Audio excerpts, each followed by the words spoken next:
नमस्कार दोस्तों, welcome to Trade and Invest. मैं हूं राजेश कुमार और आज मैं बात करने वाला हूं कि कैसे हम ईटीएफ के थ्रू अच्छा खासा ट्रेड ले सकते हैं, वो भी बिना किसी रिस्क का। तो दोस्तों, ईटीएफ एक्चुअली होता क्या है, वो बहुत सारे स्टॉक्स का एक गुच्छा होता है, एक बास्केट होता है, जिसमें बहुत सारे जो टॉप की कंपनीज है वो सारे के सारे उस पर इंक्लूडेड होते हैं। तो उन टोटल कंपनीज का जो मिला के जो परफॉर्मेंस होता है उसका हमको चार्ट में यहाँ पे दिखाया जाता है। तो ये जो आपको चार्ट दिख रहा है, ये किसी एक कंपनी का नहीं है, ये टॉप के जो 20-30 बैंक्स है उन सबको मिलाकर इंडेक्स बना है और उसी को हम ट्रेड कर सकते हैं। तो मान लीजिए एक म्यूचुअल फंड है जिसको आप ट्रेड कर सकते हैं। नॉर्मली म्यूचुअल फंड में क्या होता है, आपको हर महीने एसआईपी के थ्रू पैसा देना पड़ता है और आप उसको ट्रेड नहीं कर सकते टाइम टू टाइम।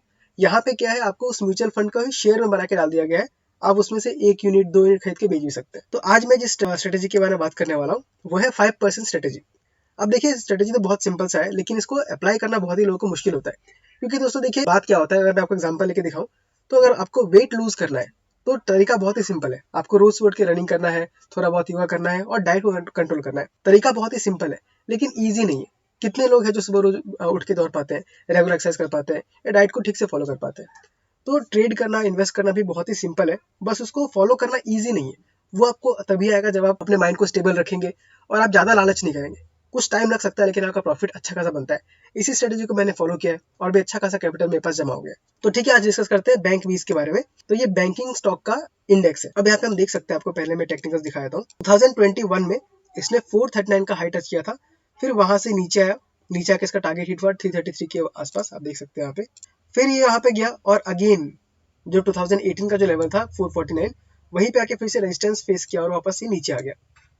नीचे आकर इसने आपको जो ये व्हाइट लाइन दिख रहा है, ये व्हाइट लाइन आपका 40 डेज का मूविंग एवरेज है। तो जब भी कोई स्टॉक जो है, ये आपका पहली बात तो वीकली चार्ट है और वीकली चार्ट में भी आपका ये 40 डेज का मूविंग एवरेज है, यानी 40 वीक्स का आपको ये दिखा रहा है। 40 वीक्स में तो मान लीजिए कितना होगा, लगभग 10 महीने का आपको एवरेज दिखा रहा है। तो 10 महीने का एवरेज मतलब बहुत अच्छा खासा हमको प्राइस पे ये सपोर्ट हमको नजर आ सकता है। तो अब देखिए, यहाँ से सपोर्ट लेके वापस ऊपर गया और सिर्फ ऊपर ही नहीं गया, जाके इसने इसको इस पिछले जो रेजिस्टेंस था जो 447-49 का था, उसको ब्रेक करके ऊपर चला गया 470 तक। फिर नीचे आया और इसने यहाँ पे हमको एक डबल टॉप पैटर्न बनाते हुए नजर आ रहा है। अब देख सकते हैं, आपको यहाँ पे क्लियर आपको डबल टॉप दिख रहा है। तो डबल टॉप पैटर्न जब भी बनता है, एक बहुत अच्छा खासा हमको डर रहता है कि स्टॉक वहां से बहुत ज्यादा क्रैश कर सकता है। और स्टॉक ने थोड़ा बहुत करेक्शन भी दिखाया, लेकिन अगेन उसने सपोर्ट कहाँ पे लिया, आपका 40 डेज के मूविंग एवरेज पे लिया और वहां से फिर स्टॉक ने हमको अपमूव दिखाना स्टार्ट किया। और अभी ये किस लेवल पे है दोस्तों, जो 2018 का जो रेजिस्टेंस लेवल था। तो जहां तक मुझे लगता है, करेक्शन तो काफी अच्छा खासा हो चुका है। आरएसआई भी काफी कंट्रोल में आ चुका है, 4950 पे चल रहा है। तो बहुत ज्यादा ओवर सोल्ड भी नहीं है और बहुत ज्यादा ओवरबॉट भी नहीं है, कहीं एकदम सही रेंज में मिल रहा है।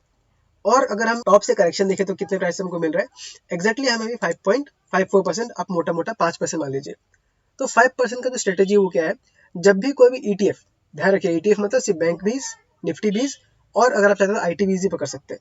इनमें अगर 5% का फॉल आता है तो आपको अपने कैपिटल का एक अच्छा खासा अमाउंट लगा देना है। अब देखिए, इससे होगा क्या, ये ईटीएफ अगर वापस यहाँ पे चला जाता है, अगर वापस यहाँ पे आता है, तो आपको आराम से 5% का जो अपमूव है वो आपको आपके हाथ में रखा हुआ है, आपके जेब में पड़ गया ऑलरेडी। आपको थोड़ा टाइम लग सकता है, लेकिन 5% कहीं नहीं जा रहा। अब दूसरा सीनेरियो मान लेते हैं कि स्टॉक मान लीजिए और नीचे आ गया, क्योंकि ऐसा पॉसिबल है कि आर से 30 तक आ जाए और 30 तक आए तो इसका नेक्स्ट सपोर्ट हमको दिखता है लगभग 413 पे। आप देख सकते हैं, यहाँ से स्टॉक अगर 413 पे आता है तो यहाँ से अगेन आपको 7% करेक्शन मिल रहा है। तो ऐसे करेक्शन में जब ईटीएफ आप ट्रेड करते हैं, तो ऐसे करेक्शन में घबराना नहीं है, बेचना नहीं है। वहां पे आपको जो आपने पहले लगाया था उससे ज्यादा अमाउंट अगर पॉसिबल है तो 10%, 20%, जितना भी उसका ज्यादा अमाउंट लगाइए। क्यों बता रहा हूँ ऐसा, क्योंकि मान लीजिए अब यहाँ से करेक्शन अगर 7% का हो भी गया और यहाँ से अगर अपने प्रीवियस हाई को टच करता भी है, जो कि टच करेगा गारंटी है, क्योंकि हमारा जो इंडिया है वो ग्रोइंग कंट्री है और जो बैंक्स है वो कभी भी डूबने वाले नहीं है। एक दो बैंक का बात अलग हो सकता है, लेकिन जो इंडेक्स है वो पूरा का पूरा इंडेक्स डूब जाए, खत्म हो जाए, ऐसा पॉसिबल बिल्कुल भी नहीं है। तो अगर देखेंगे तो ये जब भी हाई बैक करता है तो आपको इस बार जो पैसे इन्वेस्ट किए उसमें आपको मिल रहा है 14%, और पिछली बार जो आपने पैसे इन्वेस्ट किए थे उसमें आपको मिल रहा था 5%। यानी कि दो अलग अलग चंक्स में आपने इन्वेस्ट किया, तो आपका अमाउंट भी बढ़ रहा है और आपका जो प्रॉफिट है वो भी अच्छा खासा बढ़ जा रहा है। तो फिलहाल अगर देखें तो बैंक 20 में मेरे ओपिनियन में बहुत अच्छा खासा मौका मिल रहा है बाय करने का। और मैं डिस्क्लेमर दे देना चाहता हूँ कि ऑलरेडी मेरा 447 पे बाय किया हुआ है, मैंने एवरेजिंग करके थोड़ा और भी नीचे बाय किया हुआ है। तो बैंक बी से मैं ट्रेड कर रहा हूँ और मेरा टारगेट है लगभग 471 का।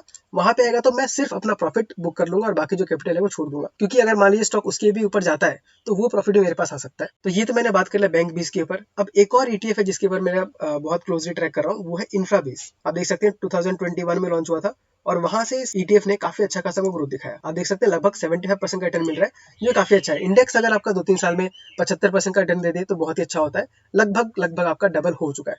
25% और बढ़ेगा तो डबल हो जाएगा। काफी अच्छा खासा रिटर्न है। अब इस ETF को समझने के पहले हम एक बार देख लेते हैं कि जो निफ्टी रियल्टी का जो इंडेक्स है उसको देख लेते हैं, क्योंकि उसको देख के आपको बहुत ही क्लियर पिक्चर नजर आने वाला है। ये जो ETF है ये फॉलो करता है निफ्टी रियल्टी को, तो एक बार उस पर नजर डाल लेते हैं। ओके, तो यहाँ मैंने ओपन कर दिया है निफ्टी रियल्टी का इंडेक्स। आप देख सकते हैं इंडेक्स ने कितने लंबे समय से आपको मार्केट को अंडर परफॉर्म कर रहा था। ये जो हाई स्टेप लगाया था यहाँ पे, ये जो यहाँ पे बना था, ये लास्ट आपका बना था 2008 में।